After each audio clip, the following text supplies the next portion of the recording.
So finally, I am vaccinated with Covishield. You can see the report here. Report to ভালে আহিলে Covid negative আহিলে এনেওতো Covid negative আহিলে vaccine দিয়া হয় আৰু পজিটিভ আহিলে কোৱাৰেণ্টাইন চেণ্টাৰ পঠাই দিয়া হয় সো এই ভিডিঅ'টোত মই আপোনালোকক কোভিড আৰু কোভিড ভ্যাকসিন সম্পৰ্কে কেইটামান বহুত বেছি ইম্পৰ্টেণ্ট বহুত বেছি গুৰুত্বপূৰ্ণ কথা জনাইছোঁ গতিকে আপোনালোকে ভিডিঅ'টো শেষলৈকে চাওক ভ্যাকসিন লোৱাৰ আগতে কোভিড টেষ্ট কৰাব লাগে আৰু সেই কোভিড টেষ্টটো যদি আপোনাৰ নেগেটিভ আহে তেতিয়াহ'লে আপোনাক ভ্যাকসিন দিয়া হ'ব আৰু যদি পজিটিভ আহি যায় তেতিয়াহ'লে আপোনাক কোৱাৰেণ্টাইন চেণ্টাৰ পঠাই দিয়া হ'ব যদি আপোনাৰ লক্ষণটো অলপ কম থাকে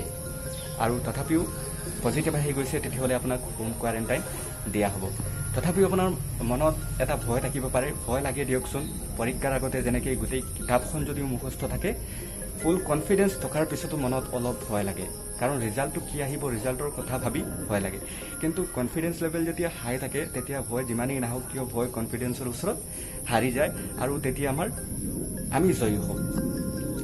তো আপোনালোকে ভয় নকৰিব কাৰণ আজিকালি গাঁৱে ভূঞে সকলোতে মানে কোভিড পজিটিভ ওলাই আছে আৰু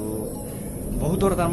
ক্ষেত্ৰত দেখা গৈ আছে যে মৃত্যুমুখত যাবলগীয়া হৈছে এনেকুৱা এটা পৰিস্থিতি আহি গৈছে তো আপোনালোক সকলোকে ৰিকুৱেষ্ট কৰিছোঁ যদি আপোনালোকে কোভিড টেষ্ট আগতীয়াকৈ কৰাই লয় তেতিয়াহ'লে আপোনালোকৰ অক্সিজেন লেভেল যিটো আছে সেইটো টেষ্ট কৰা হ'ব আৰু যদি আপোনালোকৰ অক্সিজেন লেভেলটো লাষ্ট টাইমত ধৰা পৰে যে লাষ্ট টাইমত আপোনাৰ অক্সিজেন লেভেলটো খুব কমি আহিছে 30, 40, 50ত আহি গৈছে তেতিয়াহ'লে আপোনাক বচোৱা টান হৈ যাব কিন্তু ফাৰ্ষ্ট টাইম যদি আপুনি ধৰা পৰি যায় আপোনাৰ গাত কোভিড হৈছে তেতিয়া আপোনাক বচোৱা একদম 100% মানে 100% নহয় 99% বুলি ক'ব লাগিব কাৰণ এক ওপৰৱালাৰ হাতত আমাৰ প্ৰাণটো তথাপিও মানে চেষ্টাৰ অসাধ্য একো নাই ওপৰৱালাই কৈছে যে চেষ্টা কৰা তাৰ ৰিজাল্ট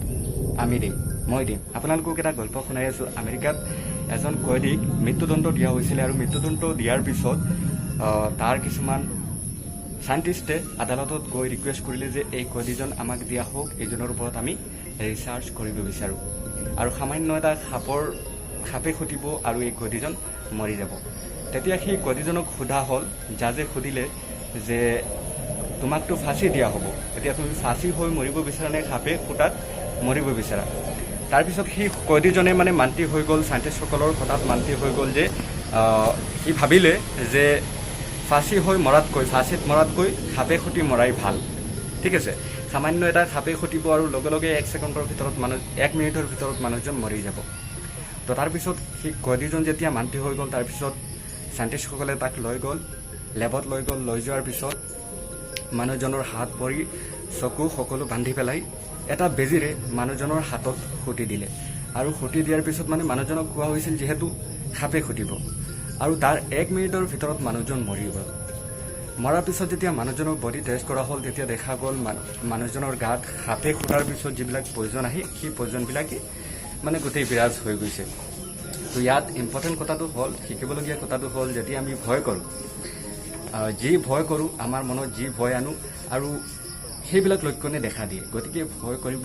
নালাগে যদি মানুহজনক মানে সাপে খুটিব বুলি কোৱাতকৈ যদি কোৱা হ'লে হয় যে তোমাক বেজীয়ে খুটিব বা বেজী দি তোমাক ফুটা কৰা হ'ব তেতিয়াহ'লে মানুহজন নমৰিলে হয় আৰু মানুহজনৰ গাত এই সাপৰ প্ৰয়োজন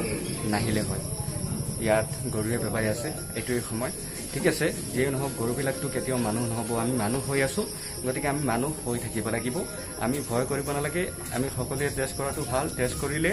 অন্তত এইটো ওলাব যে আপোনাৰ গাত কোভিড আছে নে নাই চাওক আৰু এটা ইম্পৰ্টেণ্ট কথা যদি আপোনাৰ গাত কোভিড হৈ গৈছে তেতিয়াহ'লে আপুনি ঘৰৰ মানুহক বিপদত নেপেলাব ঠিক আছে আপুনি ফটাফট টেষ্ট কৰক যদি টেষ্ট কৰাত ভয় লাগিছে আপোনাৰ তেতিয়াহ'লে আপুনি এটা কাম কৰক আপুনি বেলেগকৈ কোৱাৰেণ্টাইন কৰক বহুতে এনেকুৱা ভুল কৰি আছে সকলোকে ৰিকুৱেষ্ট কৰিছোঁ এনেকুৱা ভুল নকৰিব আৰু তাৰপিছত বহুতে কয় যে কোভিডৰ যিটো ভেকচিন আছে সেইটো লোৱাৰ পিছত গাত বিষ হয় জ্বৰ হয় চাওক এইবিলাক হ'ল উৰা বাতৰি আৰু এইবিলাক শুনি যিসকলে বিশ্বাস কৰে সেইসকলৰ গাত কিন্তু এই বিষবিলাক আহি যায় বা জ্বৰ উঠি যায় সেইসকলৰ তো বহুতে ভয় কৰাৰ কাৰণে মই আপোনালোকক যিটো গল্প শুনাইছোঁ যে সেই আমেৰিকাৰ কয়দীজনক কোৱা হৈছিল যে সাপে খুটিব তাৰপিছত মানুহজনক বেজী দি এটা ফুটা কৰা হ'ল কিন্তু 1 মিনিটৰ ভিতৰত মানুহজন মৰি গ'ল আৰু মানুহজনৰ গাত দেখা গ'ল যে সাপে খুটাৰ পিছত যিবিলাক পয়জন মানুহৰ গাত আহে সেইবিলাক পয়জন মানুহজনৰ গাত আহি গৈছে ছেম এইটোৱেই যে মানুহজনে যিটো বস্তুক ভয় কৰে সেই বস্তুটোৱে আহি মানুহৰ গাত বা মানুহৰ মগজুত প্ৰভাৱ পেলায় সো এই ইম্পৰ্টেণ্ট কথাখিনি আপোনালোকক জনাবলৈ আছিলে ভিডিঅ'টো আপোনালোকে লাইক কৰিব শ্বেয়াৰ কৰিব আৰু আপোনালোকৰ ভিউ মোক কমেণ্ট কৰি জনাব বাই